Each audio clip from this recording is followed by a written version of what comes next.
everyone, it's Lisa. Thank you for joining me today. In today's video, I'm going to be making this card using a stamp set from Hero Arts, as well as some of the scrapbook.com 4-inch mint tape, and I'm going to show you how to use that as a masking tape so that you can create this beautiful card front full of daisies. So here's the stamp set that I'm going to be using. It's the Hero Florals Daisy and Bugs set. It has this large daisy, and there are some leaves, and there's a stem, there are some bees, and some sentiments on there. And some of the sentiments are hello, hi there, be beautiful, lovely, best buds, and more. So I'm going to go ahead and stamp the daisy stamp onto some Bristol Smooth cardstock. My Bristol Smooth cardstock is cut to 4 by 5 1/4. I am using my Versafine Onyx Black ink.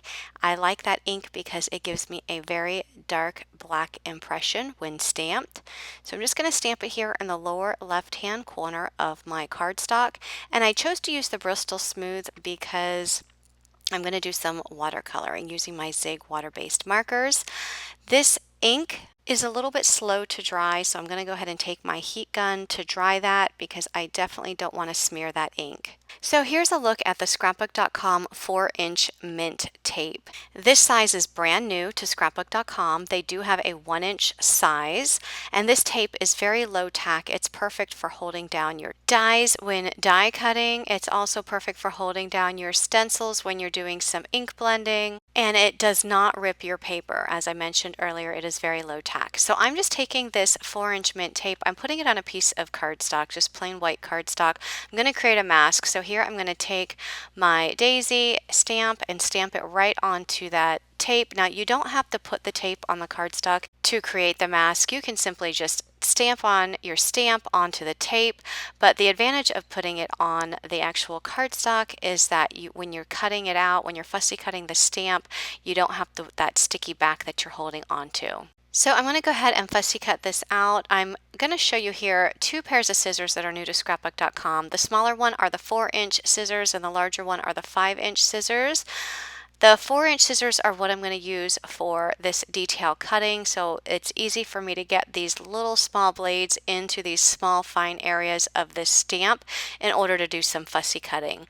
The larger 5-inch scissors just have a longer blade, and they're perfect for cutting straight areas of your cardstock. And these scissors are stainless steel and have a rust resistant blade. So I'm going to finish up fussy cutting this flower, and then I'm just going to peel back the cardstock layer that's underneath it just to expose this mask. And then I'm going to use that mask by placing it on the flower that I stamped out onto my card layer. So just line it up with the stamp and press it down. And then I'm just taking a scrap piece of paper to put underneath because my next stamped layer is going to extend slightly over the side of that cardstock layer. So I want to make sure I have my table protected. So I'm just going to stamp that down, and now I'm just going to take my heat gun and I'm just going to heat set that because I don't want to smear that ink. And then I'm going to stamp out another one. So I left my mask in place and I'm just stamping out another one. Notice when I stamp it out, I'm overlapping the mask, and it's okay to get ink on top of the mask because obviously that's just a mask. So when I eventually remove that mask, the masked flower will appear in front of the other flowers. So the ones that are not masked will appear like they are behind the masked flower, and you'll see that here momentarily. So I'm going to stamp out another one, again leaving my mask in place. Just stamp another one slightly above the first stamped image. Again, in between each one that I stamp, I just dry it with my heat tool. And now I'm just removing that mask and I am placing it on the top flower, and I'm going to stamp again right above that. So I'll stamp that down, and then I will run my heat gun over that to dry it, remove the mask, and then add the mask to the very top flower, and I'll stamp again immediately to the right of that one. So every time I stamp down a daisy, the new stamped image will appear behind the masked daisy. And here I'm just coming in with my Memento Dual marker just to fill in the line where it didn't stamp out all the way.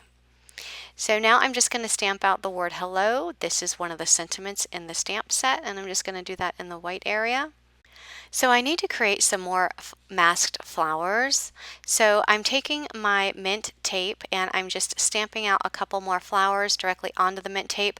Notice this time though, I did not put the mint tape on any of the cardstock like I did previously.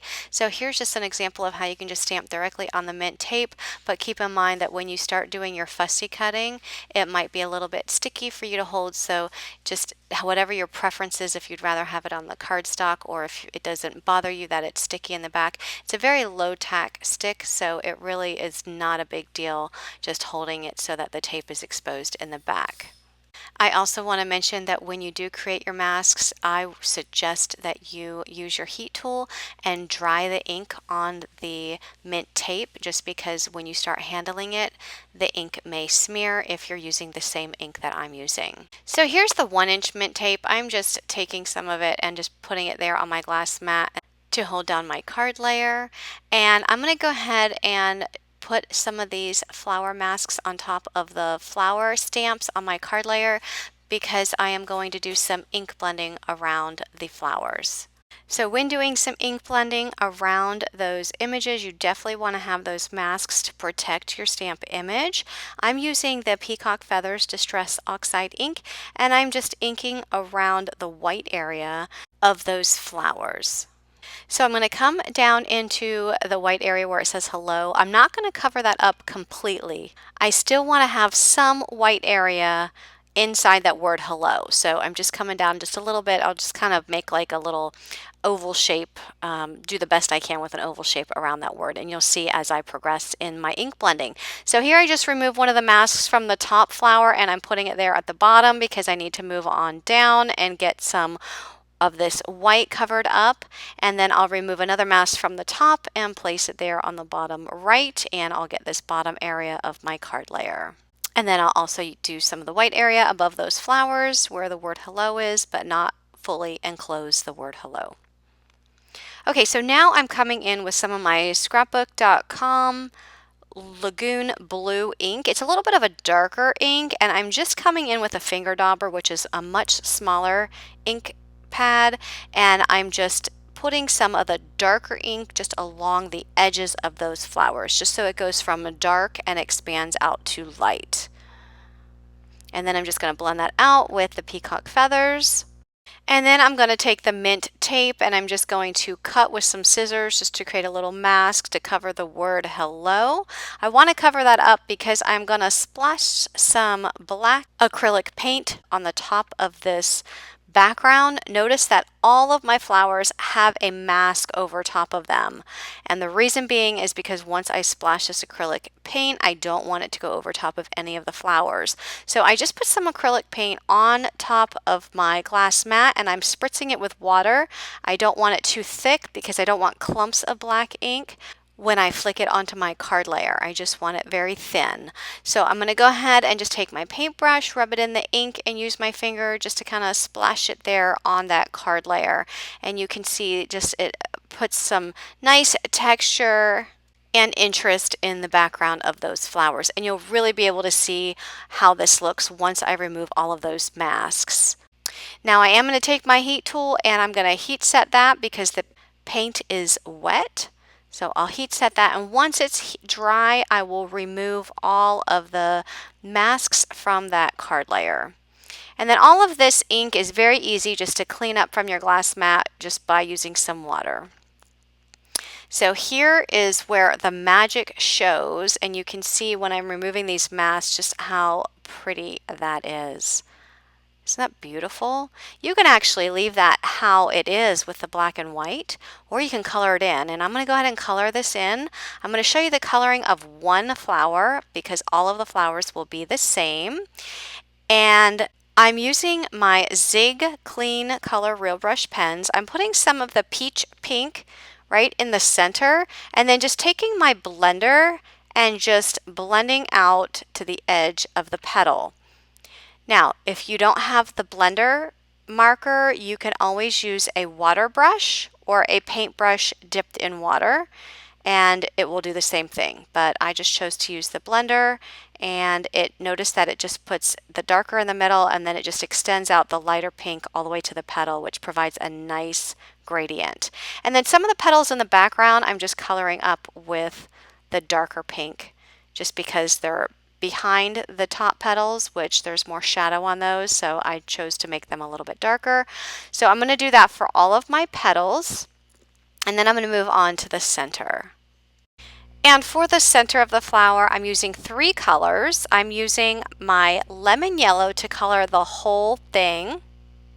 Once that color is applied, I'm going to take my bright yellow and just put some of the bright yellow along the black parts of that center. And then I'm going to do the same thing with my beige marker, which is a little bit of a brown, and just go over the dark parts of that as well. And that's just going to add some contrasting color and some shadow. And then I'm going to come in with that lemon yellow and go over the whole thing again. And I'm going to repeat that for all of the flowers on that card layer. Now, if you wanted just to have one flower colored, you can do that and have the others black and white. And that would look really pretty too. So I'm going to go ahead and put these on some other layers of cardstock. The white mat is 4 1/8 by 5 3/8, and then the black mat is 4 1/4 by 5 1/2. That black is the same size as the front of an A2 size card base.